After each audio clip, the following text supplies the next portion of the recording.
Yeah, to intimidate and harass. Yeah, yeah. All right, let us go. Let's get started. So what we saw yesterday, when we were talking about a plague that strikes um, an entire region or the entire world, which is what we saw during COVID, is that the halacha seems to be very clear. And he says, if we take a look at this paragraph just to review, he says, "Umikol makom lahalacha hadavar barur." It's what's clear is shebechol ones she'ira, that when there's a mishap that prevents the employee working for the employer, vahapoa lo asa es malachto, and such that the worker was not able or just didn't do his task, eino notel escharo, he is not entitled to compensation. Milavad, unless ones shahayadua mitchila lebalabayis vapoa lo yada. If it was a mishap that was already anticipated by the employer and the employee was not made aware that this mishap could potentially occur. As we said. But if it was a mishap that neither of them anticipated, or that both of them anticipated, and certainly if it was anticipated by the employee, he's not entitled to compensation. And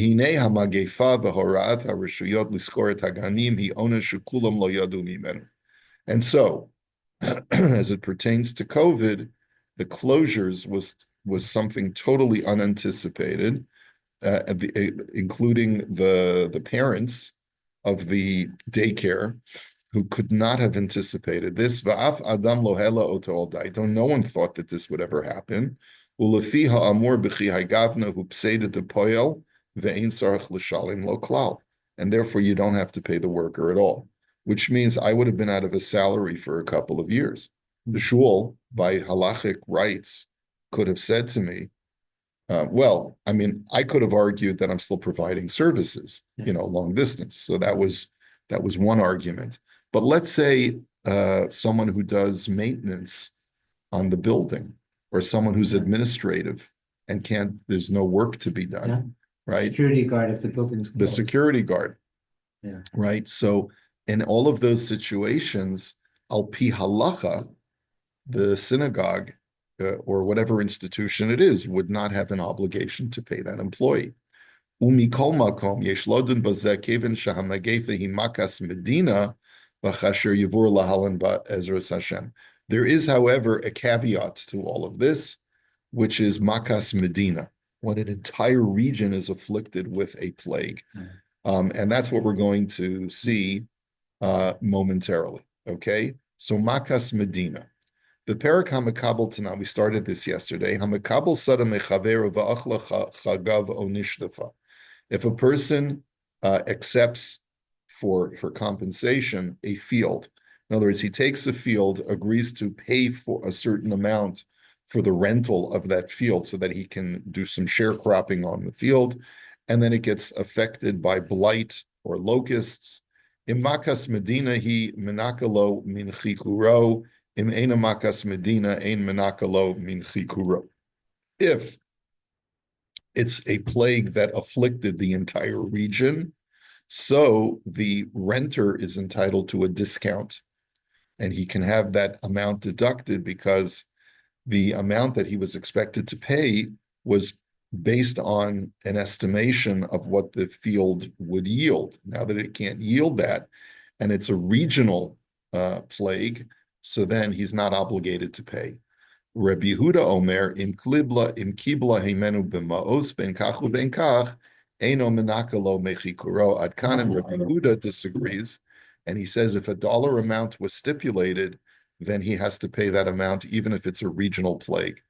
The kaimelan kachachamim shafilu im socher sasada b'mos. We paskin like the chachamim, that even if a person rents a field for a dollar amount, in heights, like say I rent a facility to run let's say I rent a space in the mall in order to be able to run a retail business. and retail is now dead because of the virus. So then I have a right, so I have a right to demand a reduction in rent because now I can't use that space anymore. And that's the psak halacha. V'chein mevur b'gemara, da'af al pi shahamekabel mechaveru beis hashlachim v'yovash hamayan, eno menakelo, that's a typo, eno menakelo mechikuro. The Gemara explains that if a person rents or agrees to a certain percentage of the crops to the owner of the field, that was typically done. I would take your field, I'll become your sharecropper, I'll keep 2/3, you keep a third, or I'll take a half, you take a half, whatever the working arrangement is, right? But let's say it was predicated on the fact that this is a beis hashlachin, that this is a field that is self-irrigating because it's adjacent to the river. And then the river dries up and I can't use the field anymore. So you're not entitled to a discount because that is a local I'm sorry, it's not the river, it's the wellspring that's adjacent to the field. But in Yovash Hanohar Hagadol, but if the river that runs through the entire region, like the Mississippi or the Nile, right, or the Amazon, if that dried up, Demakas Medinahi Minakalo Mechikuro. So that's a regional problem, and therefore he's entitled to a discount. So it seems, although he hasn't yet provided a svara, it seems that the svara is logical, right? Like, what's the logic behind this? If it's something that is local only to this particular field, the landlord can say it's your bad mazel. Sorry, buddy. Like, it's your bad luck that you decided to rent a property that turns out can't produce what it was supposed to, that you anticipated it was supposed to produce because of something local to that particular field, right? It got rotted or something, and everyone else's field is fine. So it must be your mazel. You still have to pay. But if it's a regional problem, so then you can't say he's out of luck because we're all out of luck. And so therefore, because he contracted for this, he has to pay. Now, uve'inyan hasocher bayis v'nafal. Let's say a person rents a house and the house collapses. Pasku harambam v'harash shetzarech l'shalim schirus rak ad hanafila, aval al hazman shela'achar mikein eno chayav l'shalim. So the Rambam and the Rosh both paskin that if the house collapsed, the renter only has to pay rent until the time of the collapse. But once the house collapses, he doesn't have to pay rent anymore. So you could ask a question: how's that different from a field? Well, let's see. V'chein kasav harashba b'tshuva, v'chein kasav maram b'tshuva, shehuva ab Mordechai b'tshuvas Maimonides. Binyan hasocher bayis v'nisraf, and they discuss, these poskim discuss it in the context of a person rents a house and it burns down. Same thing. V'chein nir midivrei hatosos v'chein maschanos hagos ashri b'perka umnin upashat bazeh esveko b'perka hashoy v'chein pasuk. He's just bringing a whole bunch of people who concur with this. Va'afilu im kvar hiktim v'shilam lamaskir escharot tzarich lahachzir lo. And this goes so far as that if the house collapses or the house burns down, and I had already paid you in advance for a year's rent, you have to prorate it and give me back whatever you collected during the time that I wasn't able to use the house. So what would be the difference? Can you imagine what the difference is? It could be when the house collapses, it's completely unusable. It's not a house anymore. There's no house here left. So we'll have to see if that's actually the case. Amnam Rabbeinu Shimshon bar Avraham zal b'tshuva kasav de mistavra shahasocher chayiv l'shalim es chol demei aschirus. There is, however, in the Tshuvas Maimonides, which is from a Rishon, Rabbeinu Shimshon bar Avraham writes that you have to pay the full rent even when the house collapses or burns down. Dechol yemei haschirus habayis birshuso uvirshuso nafal.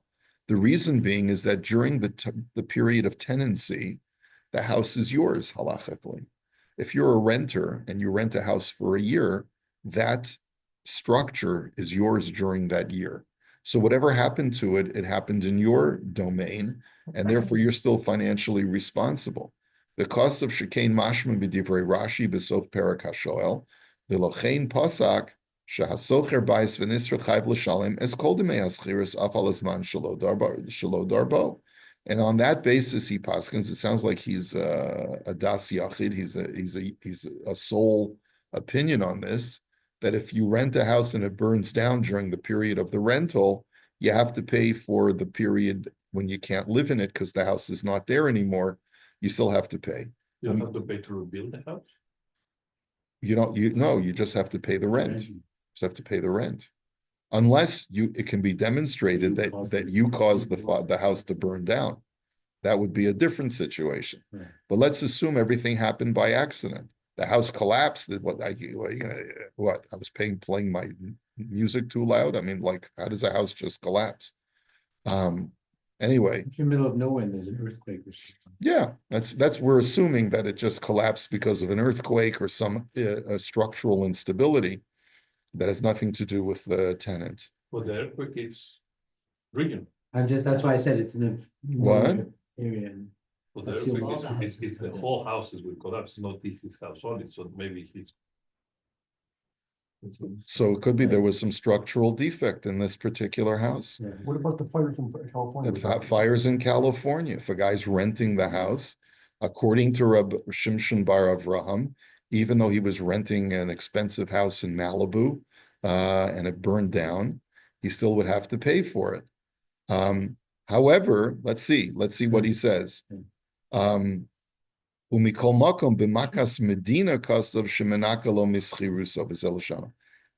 the one exception that he provides is if it's a regional blight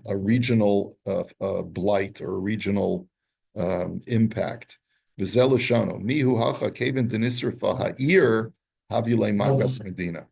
the whole city burns down, not just this house, but the whole city, which you could argue, although there were people who were able to save their homes in Pacific Palisades and in Malibu, just with a garden hose. Like the whole thing is very bizarre. How it happened, why it happened, and there was clearly some negligence involved. But in any event, in a situation where the whole region burns down, that's what's called a makas medina. Utnana makabel sada mechaveru v'achla chagav makas medina hi menakalo min chakiro. That if it's something that happens to the whole region, then a person is entitled to a deduction. The kapasik v'tani bein hiktim lo chakiru bein lo hiktim adkan, and it doesn't make a difference whether he prepaid or not. He's entitled to have the rent prorated. Ve'heviu harama b'darchei Moshe. So we're not exactly sure how to reconcile the halach, those who paskin that if a house, let's say if a person rents a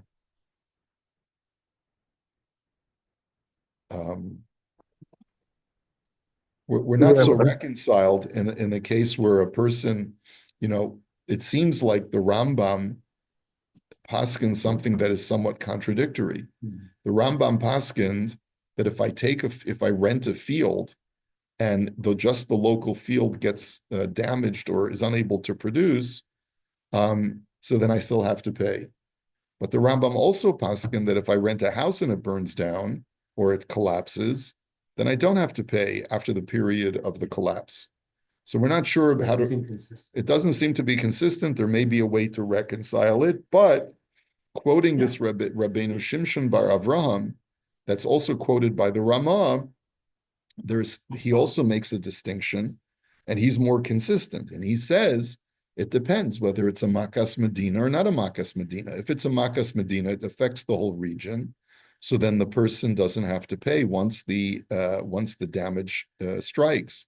But if it's a local issue, just with your house, so then you do have to pay the full amount. It's all about mazel. It's all about mazel, presumably, yeah. Now, v'hagaso ala shulchan aruch kosuv harama, shenisraf habayis dino kenofel. The Rama writes in his footnotes or in his notes to the Shulchan Aruch that when a house burns down, it's no different from when a house collapses. V'im nisrafa kol ha'ir habimakas medina u'menakalo mischirusu mizeh shelo ma shelo darbo. And if the whole town burns down, so then the renter is entitled to a to not be held responsible. In other words, he only has to pay up until the time of the fire, and doesn't have to continue paying. Behiksha hasma hare gam kesheina makas medina menakalo mischirusa k'mavor b'shulchan aruch sham. He says the Sma says, but one second, according to the Rambam, if a house burns down, even if it's a local fire, just for his house, the Shulchan Aruch paskins that he doesn't have to continue paying. Because of shetzarach lahagia barama v'chein tzarach lomar nisraf habayis dino kenofal v'yesh omrim detzarach litain lo kol scharo mihu im nisraf kol ha'ir habimakas medinu menakalo ad kan v'zeh kedivrei harash bar Avram b'tshuva maimin shehevi b'darchei Moshe. So you'd have to say that what the Rama really means is if the house burns down or collapses, there's one opinion that says that you have to pay the full rent.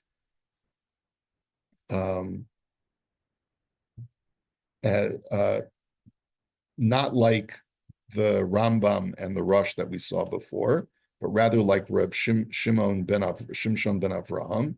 But mihu im nisraf kol ha'ir habimakas medina menakalo. But everyone would agree that if it's something that affects the entire region, he doesn't have to continue paying.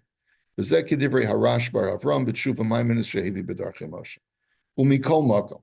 Nonetheless, what we see from this exercise is nisboer shahasocher bayis v'nafalo nisraf ein roi lishtamish bo.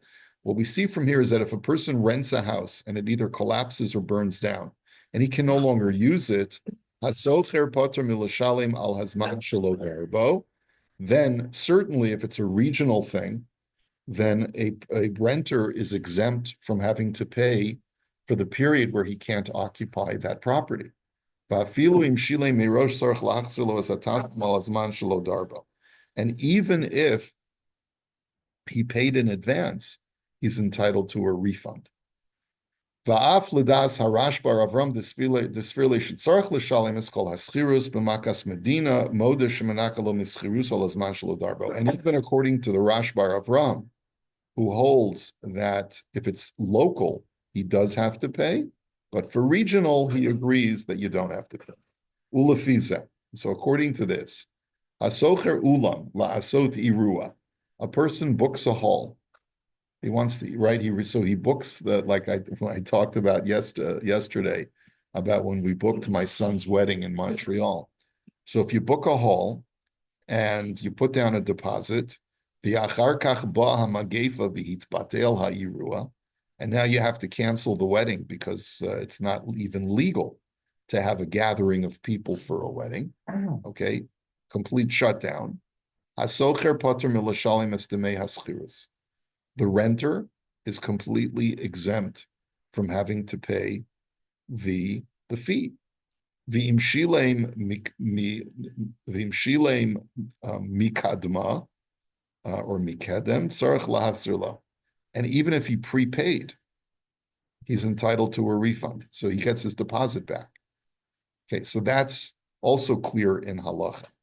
Ba'af l'das harash bar Avraham kevin shahamagefa himakas medina ve'nefsharet la'asod et ha'irua b'ulam machmat orata shiltanot.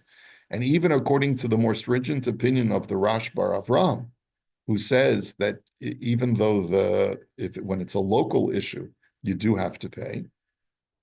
Nonetheless, right? So let's say I rent a hall, and the floor of the dance floor collapses; it's no longer functional. So according to the Rash bar Avraham, it's my bad mazel, and I still have to pay. There was a shaila like this we saw in Rab Shiraga's earlier sefer, where a guy rented a hall, remember, and the elevator to schlep up the instruments for the band and broke, And so it created major delays and whatever. So the guy wanted a discount. So Rav Shiraga at that point said, try to work out some compromise, figure out how to give the guy, make the guy whole. But technically, this is the machlokes. If a person was not able to get use out of a property that he rented and it was a local problem, does he have to pay or not? So that's a machlokes in the poskim. But one thing that everyone would agree is that if there is a regional reason why it was impossible for me to use that space, so then I don't have to pay. And even if he paid in advance, he's entitled to a refund. Okay, so far we're all on the same page. So what we've seen two principles so far. That when a person is hired to work, then and there is no the mishap that prevents the employer from retaining the employee is a completely unforeseen mishap. The employer does not need to pay the employee. On the other hand, when it comes to renting or paying for the utility of something, if a person is incapable of using that space because of a regional closure, then the person is not obligated to pay. Okay, so we've seen those two things so far.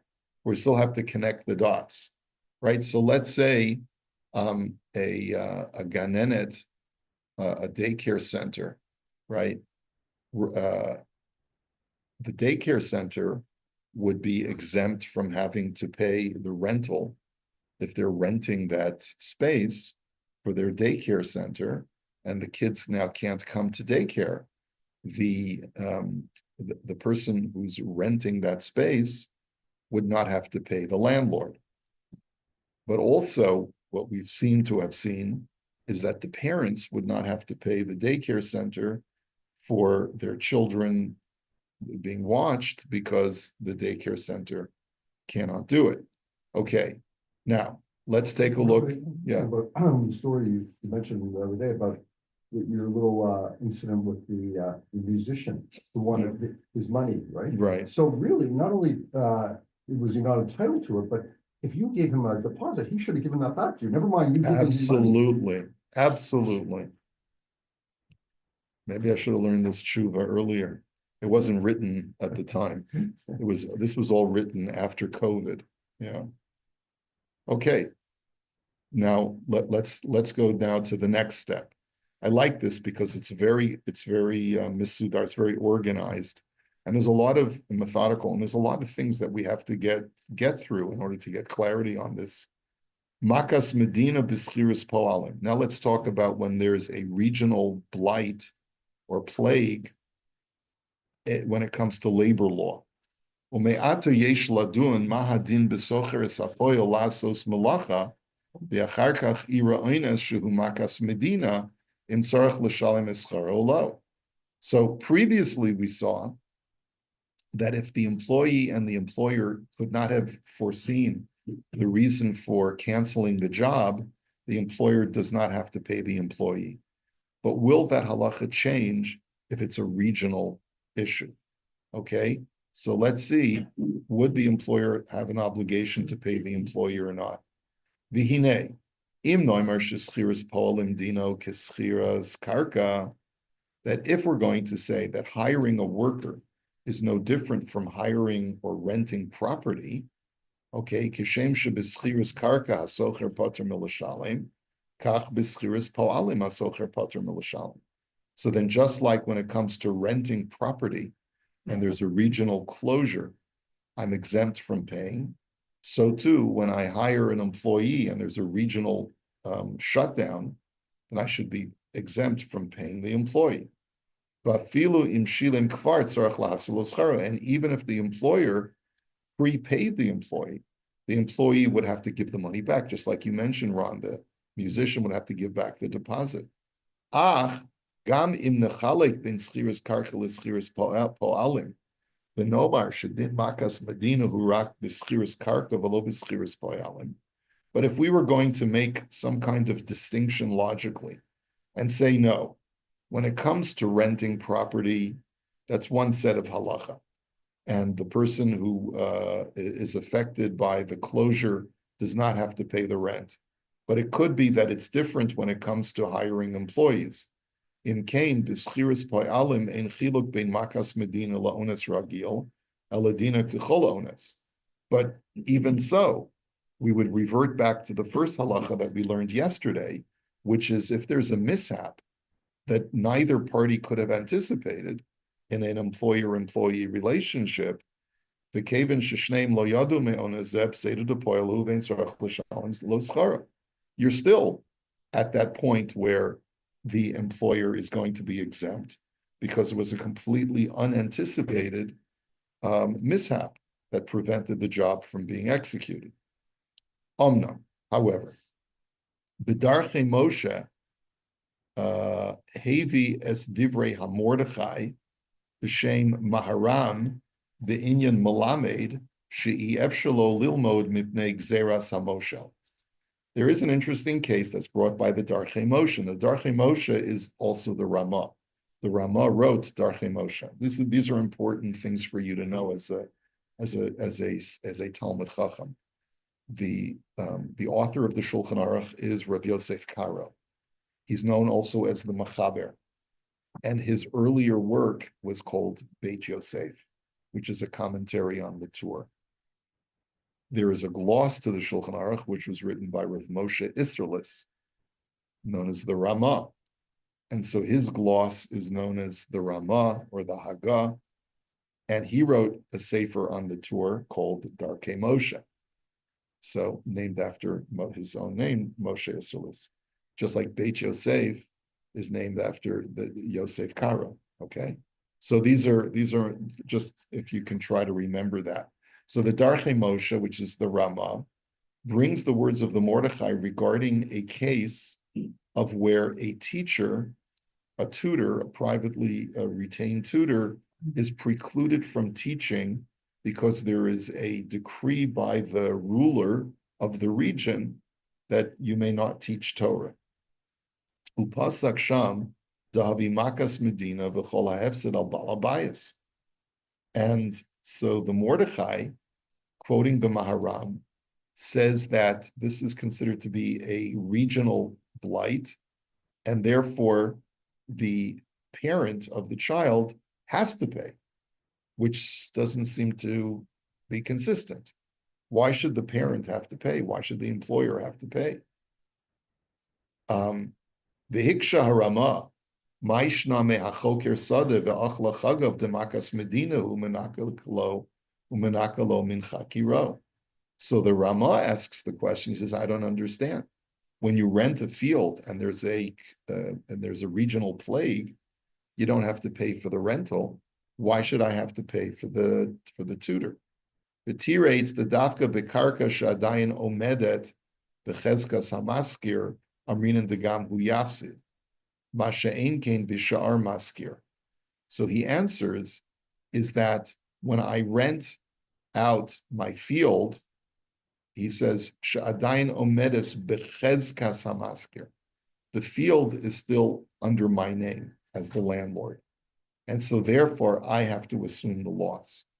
And the tenant is not obligated. But if a person rents himself out as an employee, the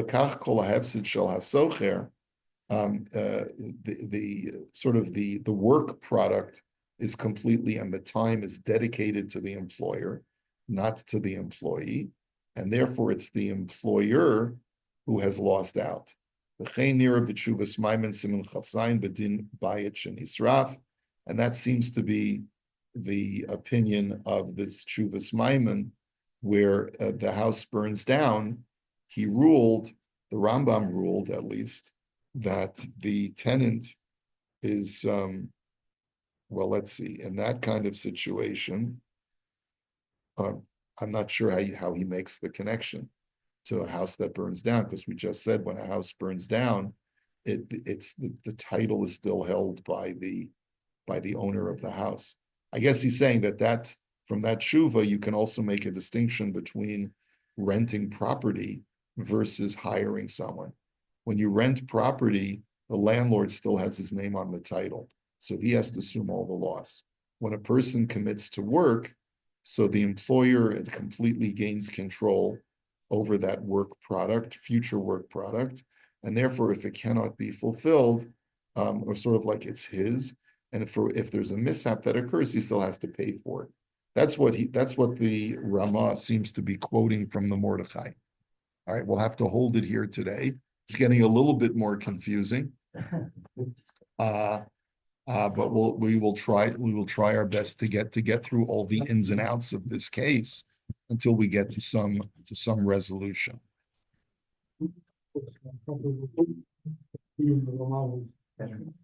Yes, that is correct. Well, generally speaking, whenever there's a dispute between the Ramah and the Mechaber, we paskin like the Ramah.